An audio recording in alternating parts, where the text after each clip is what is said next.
Bonjour à toutes et à tous, je vous souhaite la bienvenue sur le podcast de Monsieur Joe. Monsieur Joe, c'est Joël Lelanne, ingé, project manager, curieux et éclectique. Justement, comme ce podcast, tourné vers les entrepreneurs, les entrepreneuses, francophones et francophiles d'Allemagne et d'ailleurs. Nous nous attachons à découvrir les différentes facettes, parcours de créateurs de projets par un échange convivial. C'est parti! Pour ce 51e épisode, Régis Pichonneau, et on retourne à Chanlay. Il va nous parler de son parcours d'entrepreneur, son rôle en tant que manager de transition ou interim management. Enfin, je dois avouer qu'en préparant cet entretien avec Régis, on a eu énormément de sujets à partager. Donc nous allons essayer d'aborder tout cela. Mais avant tout, commençons par le début. Bonjour Régis, comment vas-tu ? Bonjour Joël, ça va très bien, je te remercie. Merci de m'inviter à ton podcast, je suis ravi d'échanger avec toi. Écoute, c'est génial. On va commencer comme tu connais le format de ce podcast. Régis, c'est à toi. C'est à moi. Donc Régis Pichonneau, j'ai 57 ans. J'ai principalement un parcours d'entrepreneur puisque j'ai eu une société pendant 15 ans, de 95 à 2010. On reviendra certainement sur l'activité de cette société. Et depuis donc une dizaine d'années, je fais différentes casquettes. Et je fais du management de transition, comme tu l'as dit tout à l'heure. Et puis, je fais aussi pas mal d'accompagnement d'entrepreneurs dans différentes structures. Okay. Voilà. Donc, en fait, ton parcours est... Alors, tu disais entrepreneur, créateur de société il y a 15 ans. Bon, donc... ça veut dire, c'était dans l'IT ou les télécoms. Je pense qu'on avait discuté de ça un peu avant. Hein.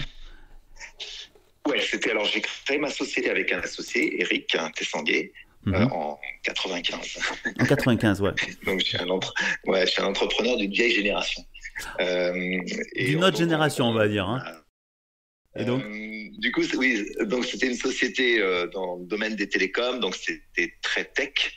Et puis c'est surtout aussi un domaine qui a beaucoup évolué pendant toute la durée de vie de ma société qui s'appelait B1. Oui, je me rappelle. Et donc il a fallu s'adapter énormément à l'évolution technologique. Et quand on a revendu cette société avec mon associé, on développait des box pour les opérateurs Internet. Ah, la fameuse box. Ce qui était Ok, oui, je me rappelle tes débuts avec ce B1, oui, complètement. Oui. Alors c'est sûr qu'en 95, quand on a créé la société avec Eric, Internet n'existait même pas. Ouais. Non, j'exagère un peu, mais c'était les tout débuts d'Internet. Donc il y a eu énormément d'évolution sur ces 15 années. Voilà, c'est pour ça que je précise que notre activité sur la fin de la société, c'était de développer des box pour les opérateurs. Mais c'était évidemment pas notre activité de début. Oui, c'est vrai que si on fait un peu... Après, notre public est quarantenaire et plus. Bon, il y a aussi du jeune public. Pour faire un petit voyage dans le temps, je pense que mon premier modem, pour pas citer de Free, 56K, ouais, c'est 98-2000. Hein. C'est ça, ouais. C'était fin des années 90, début des années 2000.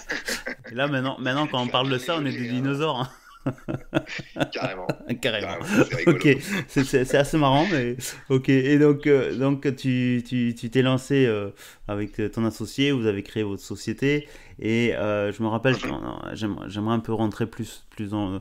Donc une fois que vous avez vendu votre société, tu t'es reparti sur d'autres activités. On passe un peu sur ton parcours professionnel, un peu pour donner un profil. Voilà, donc on a créé cette société avec Eric en partant de pas grand-chose, comme beaucoup de jeunes entrepreneurs. On a développé, juste pour donner un ordre d'idée, quand on a revendu B1, on était une cinquantaine de salariés, on faisait environ 20 millions d'euros de chiffre d'affaires. Donc c'est juste pour donner la taille de notre société. Donc ça s'est gentiment développé. On n'était pas une licorne, mais bon, on a gentiment développé la boîte et on en est très fiers. Et après, de fait, on l'a revendu à un grand groupe anglo-saxon qui lui faisait 2,5 milliards de dollars au moment où on a vendu la boîte. Et du coup, je me suis occupé de l'intégration de ma future ex-boîte dans le groupe qui nous avait racheté. Et puis aussi, malheureusement, pour partie de la désintégration, puisqu'il y avait il y a aussi des fonctions dont il n'avait pas besoin, bien évidemment, notamment les fonctions support. Ouais, donc ça a été, j'ai fait ça pendant un petit peu plus d'1 an. Ok. Voilà, c'était le job et globalement, ça s'est très bien passé pour tout le monde. Pour tout le monde. Et ça, ça fait partie aussi un peu de mes fiertés d'entrepreneur, c'est d'avoir réussi la fin de cette magnifique aventure. Ou la transformation. C'est une transformation ou une absorption, parce que c'est quand même aussi l'objectif, enfin, un des possibles objectifs d'un entrepreneur, du succès, c'est de la revente ou l'intégration de son idée, quoi, dans un peu plus grand. Absolument, absolument. Il y a beaucoup d'entrepreneurs qui ont cet objectif de revendre leur société. Alors déjà, c'est pas toujours facile d'atteindre cet objectif. Et même quand cet objectif est atteint, ça se fait pas toujours dans des bonnes conditions, ni pour l'entrepreneur, ni pour ses collaborateurs. Il se trouve que, de mon côté, ça s'est bien passé, on peut dire à peu près pour tout le monde. Ouais. Donc ça m'a pris un peu plus d'1 an. Et à l'issue de ça, j'ai eu la chance de pouvoir changer un petit peu de vie. Donc, je me suis installé à la campagne avec ma femme et mon chat. Et ton chat. Ah, c'est vrai. Ouais. Et mon chat, ça, c'était important. Et voilà, donc pour souffler un petit peu. Après ces 15 années quand même denses, passionnantes, hyper enrichissantes, mais denses. Et à l'issue de ça, je me suis dit quand même que ce serait pas mal de reprendre une activité professionnelle et de valoriser cette expérience entrepreneuriale. Qui s'était bien passé. Et quand on avait fait rentrer des fonds d'investissement chez B1, on avait fait une levée de fonds en 2004. Une grosse levée quand même, surtout pour l'époque. Les fonds d'investissement nous avaient demandé de prendre un manager de transition. En disant, c'est super bien ce que vous avez fait les gars, c'est pour ça qu'on va rentrer, mais il y a quand même 2-3 trucs à avoir ou à revoir. Et donc, on a eu pendant 6 mois un directeur des opérations. Finalement, c'était une fonction suffisamment large pour qu'il puisse aller regarder un petit peu tous les sujets de la société. Des sujets très opérationnels, financiers, des sujets un peu plus stratégiques, financiers, exactement. Et moi, franchement, j'ai adoré cette expérience ex-manager de transition. Même si, évidemment, au départ, avec Eric, on a dit, non, on n'a pas besoin d'une personne de plus. Les fonds nous en diront. Voilà. On se dit, oh là, les fonds viennent de rentrer. Prise de contrôle. Un gars qui va c'est ça. Et puis, finalement, on a dit oui. Non pas sous la pression, mais sous la gentille insistance de nos fonds, qui avaient quand même 5 millions d'euros dans la boîte, ce qui en 2004 était beaucoup. Et finalement, moi j'ai adoré cette expérience avec cette personne qui s'appelle Daniel Lechanteux. Parce que je me suis dit, c'est top, je vais avoir avec moi quelqu'un qui va faire ce que je ne sais pas faire. Il y a beaucoup de choses évidemment que tu vas apprendre de lui. Je ne savais pas faire. Je vais apprendre de lui beaucoup. Qui va faire ce que j'ai pas le temps de faire. Et qui va faire aussi, et ça c'est pas le moindre, ce que j'ai pas envie de faire. On est bien d'accord, ça c'est bien pratique. Voilà. Chacun son expertise. C'est ça. Et je me dis, c'est super, on va avoir quelqu'un qui va vraiment nous aider beaucoup. Et ça a été génial. Donc pendant 6 mois, on a eu Daniel et moi j'ai effectivement beaucoup appris avec lui et beaucoup appris d'une façon générale avec les fonds d'investissement. Donc quand on a fait rentrer ces fonds, on n'avait pas finalement tellement de besoins financiers au niveau de la société. On avait plus besoin d'accompagnement, de regard extérieur. Parce qu'avec Eric, on tournait un petit peu c'est pas qu'on tournait en rond, mais on n'avait pas de challenge extérieur, de regard. Donc, c'est pour ça qu'on avait cherché des fonds. Est-ce que ça veut dire que vous étiez un peu... Je ne sais pas si c'est un syndrome de l'entrepreneur, c'est-à-dire que tu es dans ton sujet, ton idée, et tu as la tête dans le guidon, et on avance dans une direction sans peut-être voir tout autour que l'environnement a changé ou qu'en fait on s'essouffle, non ? Est-ce que c'est ça ? Oui, t'as raison, c'est un petit peu tout ça, c'est-à-dire que c'est pour ça que on tourne un peu en rond, mais c'est pas le bon. Pas forcément la meilleure expression, mais c'est un peu ça quand même. Et comme tu dis, on s'essouffle, on voit pas des points du monde extérieur, comme tu dis, qui changent. Donc, quand même, on avait cette chance quelque part, qui a été compliquée, mais cette chance d'avoir un environnement technologique qui évoluait énormément et qui faisait que dans tous les cas, on était quand même obligé de suivre cette évolution. Donc voilà. Mais Donc il y avait ça. Et puis la deuxième raison aussi pour laquelle on a levé des fonds, c'est qu'on avait besoin de crédibiliser notre capital parce qu'on travaillait de plus en plus avec des clients grands comptes, qui étaient donc les opérateurs télécoms. Ouais. Et que ces clients grands comptes, ils étaient attirés par la technologie qu'on développait, mais ils pouvaient être aussi un peu inquiets sur la pérennité de la société. Ouais, la crédibilité donc, sur un truc fait dans un garage et il n'y a rien derrière, quoi. Voilà, on n'était plus tout à fait dans un garage et à la limite, moi j'aurais bien aimé démarrer dans un garage comme certains. Mais pour autant, ils avaient besoin de s'assurer de la pérennité financière de la société parce qu'ils déployaient des box à grande échelle. Ouais, que tu puisses suivre derrière. C'était le boom des box et ils ne pouvaient pas déployer des dizaines, voire des centaines de milliers de box sur une société cofondée par deux personnes avec un capital uniquement individuel, quoi. C'était quoi? Donc, c'est les raisons pour lesquelles un ordre d'idée vous êtes parti avec quoi comme capital de départ même si c'est dans les années 90 Alors c'était en francs. Donc en francs, au départ on est parti avec Eric sur une SARL. Donc je crois que c'était 50 000 francs minimum, parce qu'il y avait un capital minimum pour montrer sa boîte à l'époque. Ouais. Maintenant, tu peux faire avec 1 euro, voilà, les fonds. C'est ça. Alors, tu peux développer ta boîte avec 1 euro. Nous, c'était pas le cas. Donc, je crois qu'on avait mis 25 000 euros chacun. Ça peut être quelque chose comme ça. 25 000 francs, pardon, chacun. 25 000 francs chacun. Après, on est passé en SA. Ouais, là, c'est un plus gros capital. On sont rentrés plus gros capital. Voilà, levée de fonds. On faisait déjà 14 millions d'euros quand on a levé les fonds. Ah oui. Donc, on avait besoin de structurer différemment la société. Et voilà. Et pour en revenir donc à ce management de transition, ça a été super. Donc moi j'avais une très bonne expérience, un très bon souvenir du management de transition en tant que client. Okay. Et du coup, quand je me suis dit après avoir soufflé dans ma campagne que je reprendrais bien l'activité, je n'avais pas envie de reprendre une activité qui allait me réengager sur les 15 prochaines années. 50 heures par semaine. Donc ne pas retourner en tant que salarié, si on peut pour... Voilà, ne pas retourner en tant que salarié, tu as raison, c'est ça. Et j'avais pas non plus forcément envie de recréer une boîte parce que finalement, pour moi, l'aventure entrepreneuriale était bouclée. Okay. Il y a plein de choses que j'aurais pu faire mieux, en tout cas différemment, ça c'est sûr et certain. Mais j'ai estimé que j'avais vécu l'aventure pleinement. Et j'avais pas de frustration sur ce... Ou l'envie aussi de recommencer entre guillemets ce stress, cette aventure. En fait, tu as passé ton expérience, ça s'est bien passé, comme on peut dire vulgairement, tick in the box, ok, j'ai fait ça, mais il n'y avait pas ce besoin de te relancer à zéro, parce qu'on a eu, sur d'autres épisodes, des entrepreneurs qui ont je sais plus, je pensais à comment il s'appelle. Ah, je l'ai oublié son prénom, mais désolé, ça va me revenir. Pardon? J'ai dit Steve Jobs. Non, dans notre podcast. Non, j'ai pas eu Steve Jobs. Non, mais de toute façon, il est plus là. Non, Gauthier, qui est un peu un profil entrepreneur, mais lui, il avait lancé plusieurs startups. Il est passé d'une chose à une autre. Il a fait des drones. Maintenant, il se lance sur un autre sujet. Ou d'autres personnes qu'on a aussi interviewées par le passé. Ou se dire, voilà, si on peut utiliser un anglicisme, dire des serial entrepreneurs, ce qu'on disait en off, un peu en rigolant. Tu te dis, bon, non, j'ai pas envie de repartir dans cette...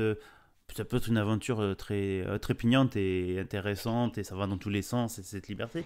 Mais pour toi, le sujet était fait, tu l'as fait, 15 ans, créateur d'entreprise, transformation, vendu à un grand groupe, souffler un peu, parce que je pense que c'est aussi normal de se consacrer au sien, et puis pour sa santé. Et ton expérience de management de transition en tant que client, tu t'es dit, bon, je vais retourner bosser, et pourquoi? C'est ça en fait maintenant. Tu t'es retrouvé à te dire, début année 2000, ok, je fais quoi? C'est ça ou... Je fais quoi? Ouais, c'était un peu, alors c'était donc ça c'était en 2012-2013. Donc je me trouvais un petit peu jeune quand même pour aller à la pêche ou jeune retraité, tu veux dire.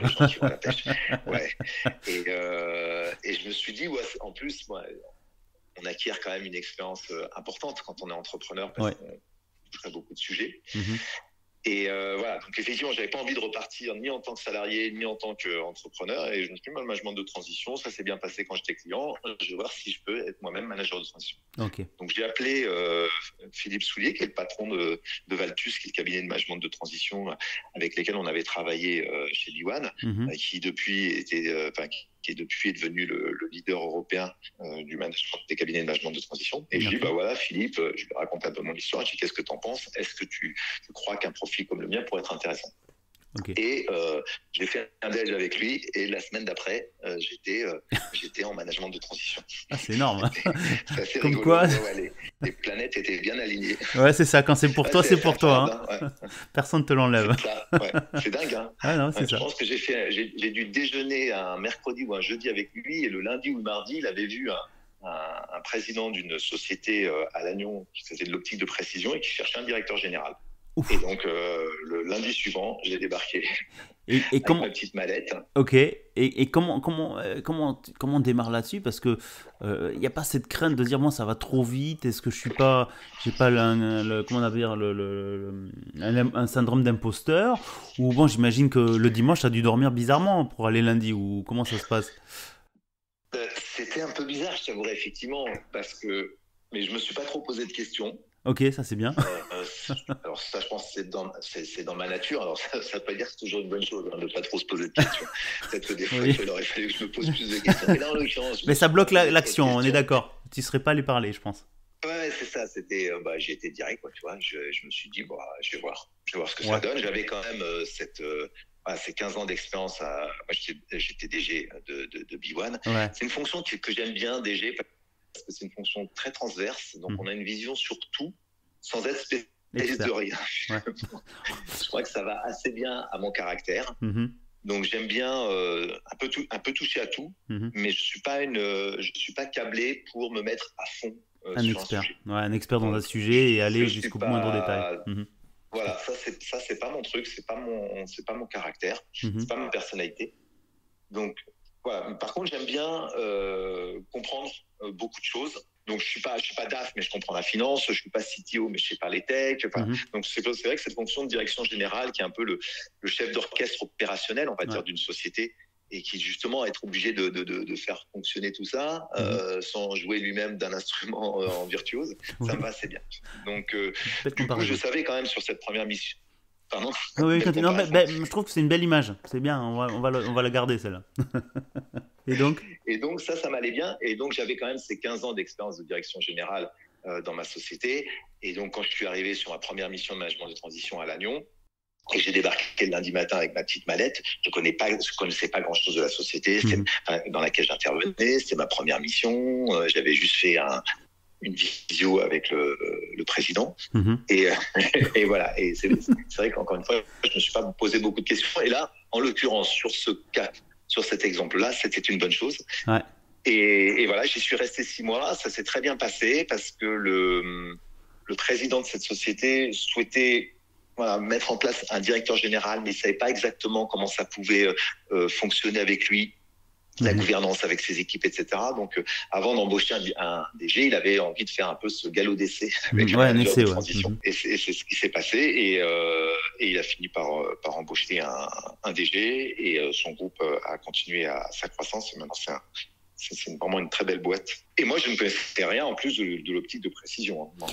Alors peut-être que c'est bon. En fait, on approche. Je pense que j'aimerais bien un peu faire un résumé là-dessus. En fait, dans le sens, on va dire avec les technologies, tu aurais analysé, tu serais allé avec un plan pour vendre le plan de voilà, qu'est-ce qu'il faut mettre en place.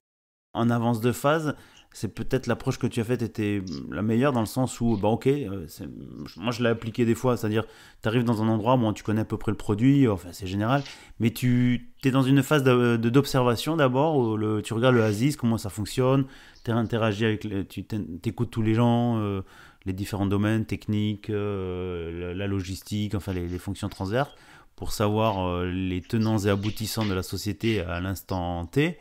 Et après, tu as développé un peu pour le côté humain, ou peut-être savoir qu'est-ce qu'il faut mettre en place, faire des suggestions. C'est un peu du consulting de haut niveau pour transformer une société, non ? C'est ça. Donc, je pense que le premier atout, c'est d'être très à l'écoute de l'équipe. de n'arriver avec aucun préjugé et surtout pas dans l'esprit de se dire moi j'ai fait donc je vais leur apprendre. Ouais. Ça c'est vraiment pas d'arrogance, qu'il faut éviter. Pas d'arrogance. On arrive dans un contexte, même si c'est des contextes qui parfois peuvent être tendus en management de transition. C'est sûr. Et voilà, faut arriver hyper humble et hyper ouvert. Et ça, je pense que j'ai une capacité d'écoute et de création de liens de confiance avec les gens qui me permettent de pouvoir rapidement rentrer dans le sujet. Et c'est vrai qu'il y a une phase un peu qu'on pourrait comparer à du consulting, c'est-à-dire qu'on rentre dans la boîte et il y a forcément un audit à faire pour bien comprendre. Sauf qu'à la différence du consultant, et je n'ai rien contre les consultants, c'est qu'après, nous, on est opérationnel. Et c'est ça, moi, qui m'intéresse. C'est pas de rendre un PowerPoint de 453 slides en disant, les gars... faut faire ça. Oui. Voilà. Tu le mets en place. Voilà. Après, donc, du coup, c'est quand même des flash audits qu'on fait. On ne passe pas non plus sur des petites structures. En général, ça me prend entre 1 ou 2 semaines pour essayer d'avoir compris l'ensemble des sujets. Le marché, la techno, le produit, l'équipe, l'organisation, enfin tout ça, voilà. Et après, on fait une feuille de route et on exécute cette feuille de route. C'est ça qui est sympa. Ça, c'est pas mal. Très opérationnel. Okay. Donc voilà, donc ça c'est le management de transition. Donc, et ce qui est vraiment super dans ce métier, c'est que finalement, je suis intervenu j'ai fait 7 missions, je crois, dans des domaines extrêmement variés. Donc là, c'était de l'optique de précision. Après, j'ai fait de la location meublée temporaire à Paris. Après, j'ai fait de la radio à Toulouse. Et j'ai fait de la crème solaire bio à Biarritz. Non, mais parce que ça te correspond à ton caractère, peut-être aussi. Un peu comme Monsieur Joe, éclectique, de voir des choses différentes parce que t'es pas attaché à dire voilà, je suis un expert, j'en sais rien, en techno de télécom et je ferai que du télécom. En fait, t'es parti sur complètement d'autres sujets parce que t'avais envie à ce moment-là de voir autre chose, quoi. Oui, puis alors ça, c'est à ce moment-là, j'avais envie effectivement de voir autre chose et c'est ce que je disais tout à l'heure, c'est-à-dire que moi, j'aime bien regarder des sujets à droite à gauche. Ça permet de découvrir plein d'environnements, plein de gens nouveaux, plein de choses comme ça. Et du coup, là, ça fait, j'ai 10 ans de management de transition derrière moi, sur des missions qui ont duré de 3 mois pour la plus courte, à 2 ans quand même pour la plus longue. Et souvent à des postes de direction générale, de société de la taille que je connais, c'est-à-dire c'est des boîtes jusqu'à 50-60 personnes. Ça me va bien. Après, moi, j'ai aucune légitimité, par exemple, pour intervenir dans les grands groupes. Et ça m'intéresse pas. Non, et peut-être que ça fonctionne différemment. C'est un autre fonctionnement. Bien sûr, ça fonctionne différemment. Ouais. Et puis, ok, très bien. Parce que souvent, le management de transition est, comme c'est assez coûteux aussi pour les structures de se payer un manager de transition. C'est vrai qu'on voit plus du management de transition dans des grands groupes, beaucoup sur des fonctions support que sont le DAF, DRH, DSI. Je crois que c'est les 3 premières fonctions qu'on a en management de transition, pas forcément dans cet ordre-là, mais voilà. Et encore une fois, plutôt sur des grosses PME, ETI, voire grands groupes. Ouais, il y a assez peu de management de transition sur des TPE ou des startups. Ok, ouais, parce qu'en plus, en fait, moi, avant qu'on enregistre, quand j'entends management de transition ou interim management en anglicisme, je le vois, c'est peut-être négatif, mais je le vois lorsque des grands groupes d'émergent un acquis des MA, où le rôle du manager de transition, il est là pour 2 ans. Je l'ai vu dans certains groupes aéronautiques. Ils sont là pour 2 ans pour, on va dire, comment dire ça de manière correcte, dans le sens, y a des activités qui ne sont plus dans le corps, dans le cœur du métier. Donc restructurer la société, se séparer de certaines parties, ce qui est rentable, ce qui n'est pas rentable, ce qui fait pas partie, par exemple des groupes comme Philips, qui se réorientent sur certaines activités qui ne sont plus dans leur domaine. Donc c'est cette image-là que je pense, et j'imagine que mes auditeurs ont la même, c'est-à-dire quand on voit un manager d'intérim, ça va être dans les grands groupes. Alors que des petites sociétés ont ce besoin aussi, des fois, de se dire, voilà, ils arrivent à une taille critique, ou besoin, le créateur de la société, arrivé à un certain âge, a besoin de peut-être mettre en place un directeur, et le management de transition est peut-être la personne idéale pour tester et mettre avec un œil neutre quelqu'un qui va être aux commandes de la société. Donc c'est un peu ce que tu as fait sur différents rôles grâce à ton Oui, bagage alors du passé, non? Non? ouais, alors c'est ça. Non. Alors déjà, tu as raison sur la perception qu'ont les gens du management de transition. C'est pas forcément un job Très aimé, très, bien vu. très aimé Ouais. parce que souvent les managers de transition interviennent dans des contextes tendus, donc forcément sur des sujets de restructuration, comme tu l'as dit. Ça, c'est effectivement, c'est le premier point.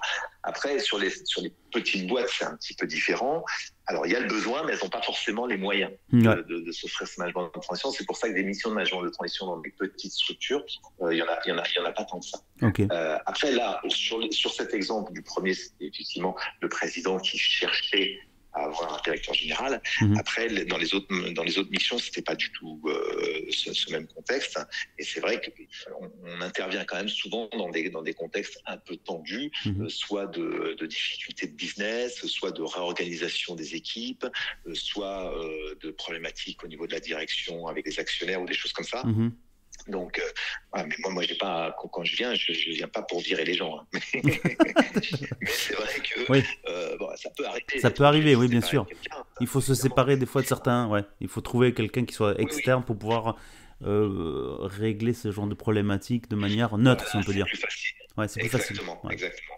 Voilà, c'est plus facile. Et là-dessus, alors moi, que ce soit d'ailleurs en management de transition, quand j'étais dans ma boîte, etc., j'ai une ligne de conduite. Pour moi, c'est l'intérêt général qui prime. C'est le bien commun. Bien sûr. Donc, ça, je pense que c'est important parce que beaucoup d'entrepreneurs ont du mal parfois à couper les liens avec certains collaborateurs, ce qui est normal. Ouais. On met beaucoup d'humain et beaucoup d'affect. Et moi, je pense que j'ai beaucoup un côté très humain.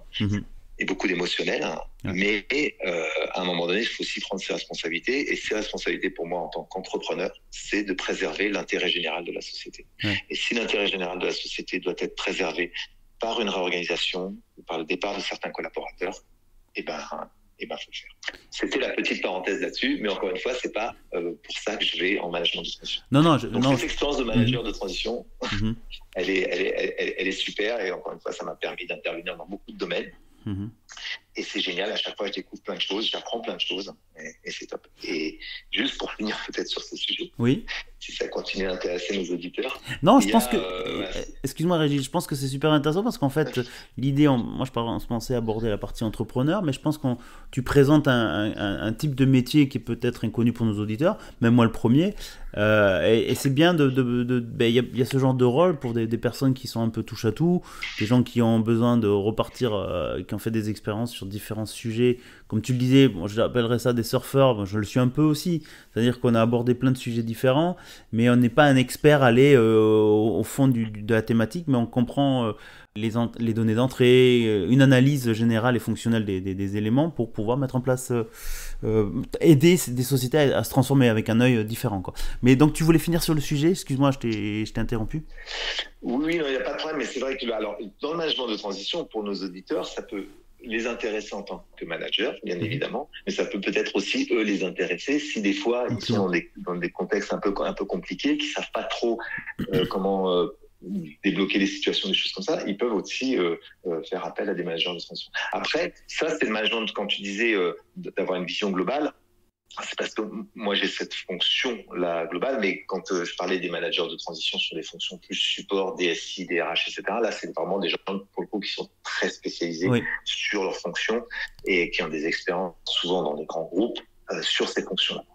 Et juste pour terminer, donc sur le management de transition, dans mon expérience de manager de transition, si j'ai interviewé un autre manager de transition, il y aura certainement un autre prisme, mais qu'on invite à venir s'il veut. Qu'on invite à venir.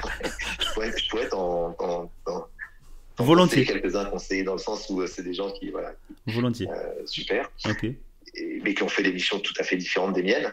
Et du coup, moi, ce que j'ai constaté aussi, c'est que et c'est là où ça fait un lien avec mon métier d'accompagnateur de start-upers, c'est que finalement, le cœur de métier, il est souvent très bien adressé, parce que c'est pour ça que tu as créé ta boîte, c'est parce que tu as une compétence commerciale, tu as une compétence technique, tu as une vision marché, tu as des choses comme ça.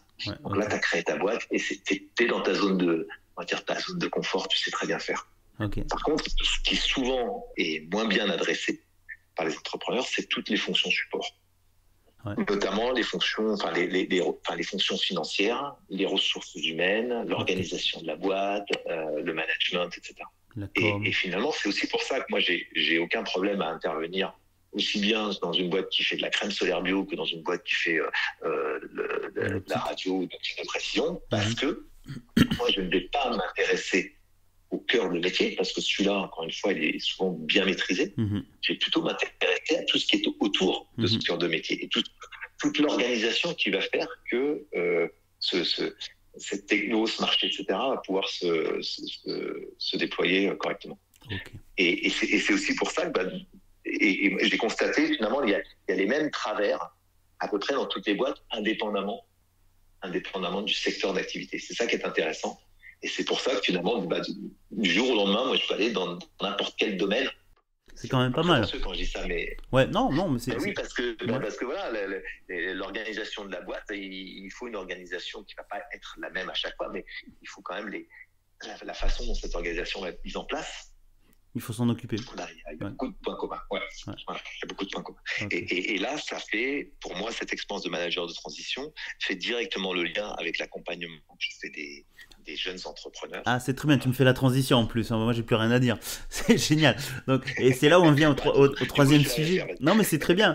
Ta thématique, et c'est là aussi, pour nos auditeurs qui nous suivent, et j'espère qu'ils nous suivent encore, la partie entrepreneur et accompagnement d'entrepreneurs et de start-up. Alors, Régis, dis-nous en plus là-dessus.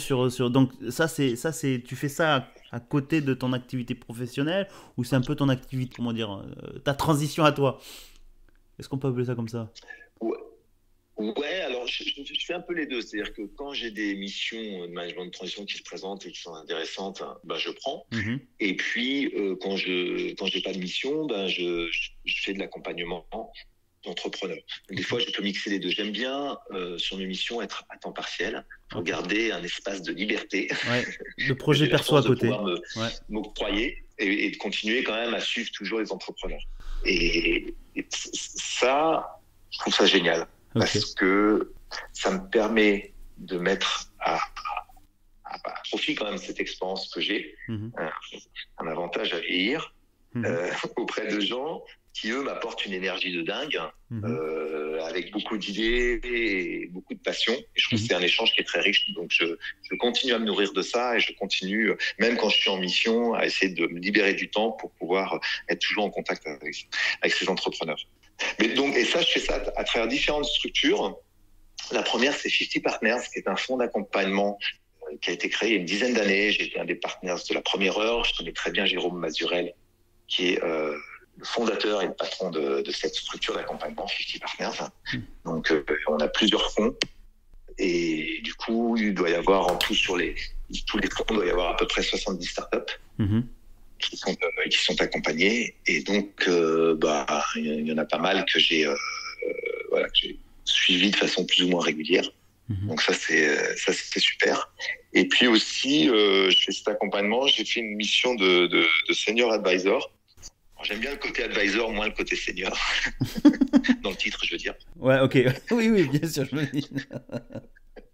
Ça donne une certaine crédibilité, et puis respectabilité. C'est ça? Ok. C'est vrai. C'est ça. Finalement, c'est très bien, Senior Advisor. Pour un fonds d'investissement qui s'appelle Impact Partner. Impact Partner, c'est un fonds d'investissement qui a un impact social, qui mesure l'impact. Alors, il y a beaucoup de fonds aujourd'hui qui mesurent l'impact de leur participation, sauf que Impact Partner lui mesure l'impact non pas de l'activité de ses participations, mais des entrepreneurs, des créateurs d'entreprises. Et du coup, ils ont beaucoup de créateurs d'entreprises qui viennent de ce qu'on appelle joliment les QPV, qui sont les quartiers prioritaires de la ville. Donc, qui sont des entrepreneurs avec des parcours différents de ceux qu'on peut trouver dans l'écosystème, dans l'écosystème de la Startup Nation, qui est la France. Et voilà, donc c'est moins académique. Du coup, ça m'a permis de rencontrer d'autres profils d'entrepreneurs, et j'ai beaucoup aimé aussi cette expérience que j'ai eue avec ces entrepreneurs-là. Ce qui m'a permis aussi d'ouvrir mon accompagnement à ces entrepreneurs des QPV. Et aujourd'hui, j'interviens aussi dans un programme qui s'appelle Entrepreneurs dans la ville, par exemple, qui est porté par une association qui s'appelle Sport dans la ville, qui est une grosse association de réinsertion. Ça fait beaucoup de références à mettre dans le blog, Régis. Il va falloir que tu me donnes tout ça après. Mais non, c'est très bien. C'est très bien. Ça nous ouvre une autre optique. Ah oui, complètement. Excuse-moi. Donc, l'association. Oui, donc Impact Partner, j'ai fait cette mission. Impact Partner, j'ai fait cette mission de Senior Advisor. Donc, c'est ce qui un peu m'a ouvert ma vue sur des entrepreneurs, encore une fois, de parcours assez différents de ceux que j'avais l'habitude de fréquenter. Et ce qui m'a permis aussi d'aller dans d'autres structures comme celle d'Entrepreneurs dans la ville, qui fait qui s'adresse aussi aux entrepreneurs des quartiers prioritaires de la ville. J'interviens dans un autre programme qui est financé par l'ambassade des États-Unis aussi. Ah ouais. aussi étrange à plus paraître, ouais. Qui s'appelle Start US Up, qui est porté par une structure qui s'appelle Boxer Inside, créée par Sarah Oramou, qui est une championne olympique de boxe, vice-championne olympique de boxe et championne du monde, qui fait énormément pour les quartiers, etc. Donc tout ça, c'est assez génial. Et c'est ma deuxième activité, c'est l'accompagnement de ces entrepreneurs, aussi bien à travers 50 Partners, où là on a des entrepreneurs entre guillemets au parcours classique, voilà, grande école, et bonne éducation, etc. Et c'est super. Et des entrepreneurs avec des parcours un peu différents. Malheureusement, je trouve de mon côté un peu oublié de l'écosystème startup, et voilà, qui ont aussi une très belle énergie et beaucoup de bonnes idées. Exactement, et je trouve ça quand même génial parce qu'on n'en parle pas. C'est vrai qu'on voit toujours, quand on le voit d'une perspective assez loin, comme on peut l'avoir, les startups, ça va être toujours des gens qui ont, comme tu le disais, un parcours très académique, qui ont derrière, qui ont le bon réseau parce qu'ils tournent dans certaines sphères. Et c'est vrai qu'on oublie que les bonnes idées, elles sont aussi dans des quartiers ou par des gens qui n'ont pas nécessairement ce parcours académique, mais qui viennent avec des super idées, mais qui n'ont pas comment dire, la scène, si je peux appeler ça la scène, ou exprimer cela, ou aller vendre cette idée-là, ou être accompagné. Donc je trouve ça, il y a le côté social d'accompagnement dans les startups, est-ce qu'on peut l'appeler comme ça, assez appréciable. Donc je trouve bien de pouvoir présenter ça aussi, que tu viennes nous présenter ça, Régis, parce que c'est quelque chose que, tu vois, moi-même, on n'y pense pas et puis on le voit pas, quoi. Ça donne une certaine visibilité.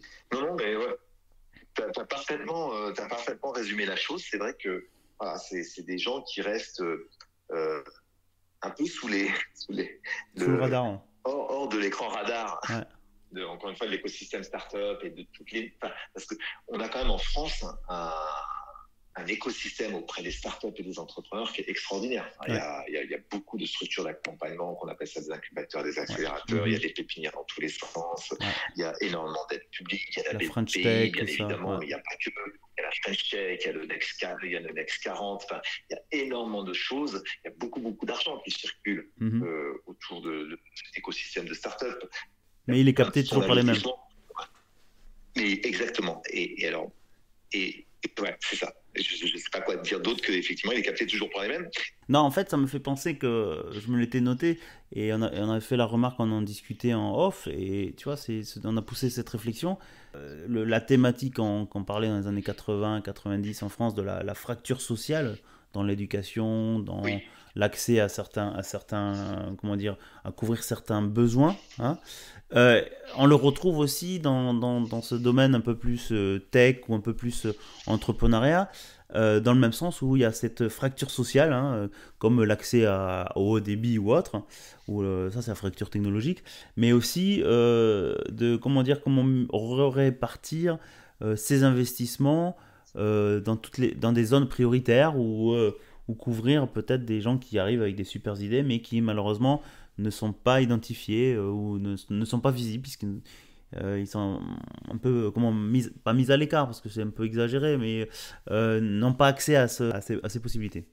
Ok. Régis, exactement, ouais. On arrive. Alors, je pense que c'est une thématique. Alors, on a eu beaucoup de thématiques déjà. Je t'en remercie. Ton parcours d'entrepreneur, on voit le cheminement logique, hein, comme beaucoup de parcours, ce qu'on fait dans le passé, créateur d'entreprise. J'ai envie de résumer un petit peu créateur d'entreprise, enfin une start-up, revente à un grand groupe, l'intégration, donc ça t'a permis d'aborder la partie interim management, mais en tant que client, le besoin de souffler, hein, comme des fois il y a certaines phases, on a certaines phases, périodes de vie, et ce besoin à nouveau de repartir. Je pense que, je ne sais pas si on peut dire c'est du culot, mais c'était poser des questions.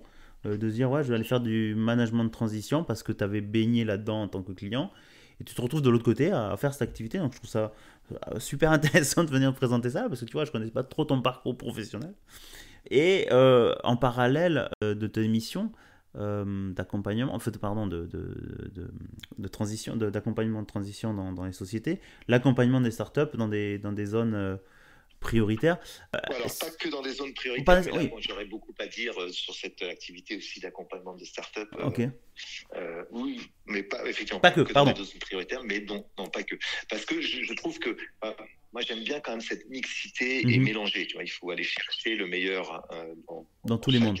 Chacun, etc., dans tous les mondes. Il faut aussi arriver à mixer ces mondes pour que justement cette fracture, par exemple, parler de fracture, y compris sur ce sujet-là, soit la plus réduite possible. Et voilà, il y a beaucoup d'initiatives qui sont faites, qui vont dans le bon sens. Il ne faut pas effectivement tomber dans les clichés, il faut pas être compassionnel, il faut apporter, etc. Et ça, c'est bon. Et ça pourrait presque faire l'objet d'un second. Volontiers. Écoute, je te sens passionné et intéressé pour. Alors, va falloir travailler le prochain épisode. Pour nos auditeurs, réagissez et venez. Je mettrai à la fin de l'épisode un questionnaire pour avoir un peu votre retour là-dessus. De toute façon, je le verrai par rapport à l'écoute. Parce que ça nous fait un épisode assez long. Mais c'est passionnant. Comme chaque épisode, hein, je veux pas faire je veux pas faire de discrimination au sein de nos invités, puisque c'est aussi un peu comme ton parcours très éclectique. J'aimerais peut-être une petite conclusion de ta part. Enfin, il y a d'autres thématiques à ajouter. Je pense qu'on répond à cette question à suivre dans un prochain épisode. Hein. Ça fait un peu un teaser pour le prochain épisode avec Régis qui vient de nous parler en détail. On n'a pas trop parlé de l'accompagnement on a parlé de cette activité de management de transition, mais pas trop de l'accompagnement de start-up. Et là, il y a aussi plein de choses très intéressantes. Tu sais ce qu'il te reste à faire, Régis. Discuter, à présenter. Voilà. On va préparer le sujet. Tu vas préparer le sujet pour le prochain épisode. Pas juste derrière, parce que peut-être que les gens... mais on mettra ça. Ils vont se lasser. Non, ils vont. Après, ils peuvent zapper, hein, ils peuvent avancer. Hein, c'est aussi le but du podcast, hein, de couper, de revenir en arrière. Enfin, c'est ce que je fais moi aussi. J'en écoute énormément. Et j'invite les gens à écouter. Je pense que c'est aussi une manière d'apprendre de manière un peu plus ludique, en déplacement, dans la voiture, dans les transports en commun. Moi, j'en écoute en faisant du sport. Bon, après, des fois, le niveau de concentration, on perd un peu. J'espère qu'on n'a pas perdu nos auditeurs là-dessus. Hein. Régis, je te remercie pour cette présentation de ce genre de rôle. J'en suis convaincu, on ira faire un nouvel épisode sur l'accompagnement d'entrepreneurs, parce que je pense que ça aussi, c'est un gros sujet. Je sais très bien qu'on n'aurait pas pu tout couvrir en une trentaine de minutes. Hein, on y est au-dessus déjà. Régis, pour nos auditeurs qui seraient arrivés jusqu'à la fin de cet épisode, je dois t'avouer que j'ai écouté un épisode, un autre podcast, où quand j'ai vu au début du démarrage l'interview des entrepreneurs ou des gens qui ont des parcours qui ont complètement changé du tout au tout, l'épisode c'était 3 heures. Et là je me suis dit quand même, je n'ai pas écouté 3 heures. C'est long, hein, mais ils s'en fichent. Le public qui a envie d'écouter, ils vont aller jusqu'au bout parce qu'il est intéressant, il y a beaucoup de thématiques abordées. Régis, revenons à notre sujet, pour nos auditeurs et nos auditrices, un petit rappel peut-être de tes coordonnées, comment on peut te contacter Alors, c'est très simple, le mieux c'est de m'envoyer un pigeon voyageur, comme tu l'as dit. Et si vous n'avez pas de pigeon voyageur, donc moi je m'appelle Régis Pichonneau, Pichoneau. J'ai un profil LinkedIn comme du coup, oui. Et j'ai aussi une adresse email qui est rpichonneau@gmail.com. Okay. Voilà, rpichonneau@gmail.com. Ok, on mettra tout ça. Ok, donc c'est le meilleur moyen, comme beaucoup. Moi aussi, je suis un gros utilisateur de LinkedIn. C'est vrai que c'est par là qu'on découvre des profils. Donc le mieux pour te contacter, c'est par ce channel. Je t'en remercie, Régis. Note est prise pour un prochain épisode. Il me reste plus qu'à te dire, écoute Régis, merci beaucoup pour ta bonne humeur, pour ton partage. Je pense que c'est très appréciable. Donc je te dis merci beaucoup et à bientôt. Ciao. À bientôt, merci. Merci à toi aussi, Joël, de m'avoir fait confiance et de m'avoir interviewé sur ce podcast. C'est super. Et donc, effectivement, à très bientôt, j'espère. Très bien. Ciao. Ciao.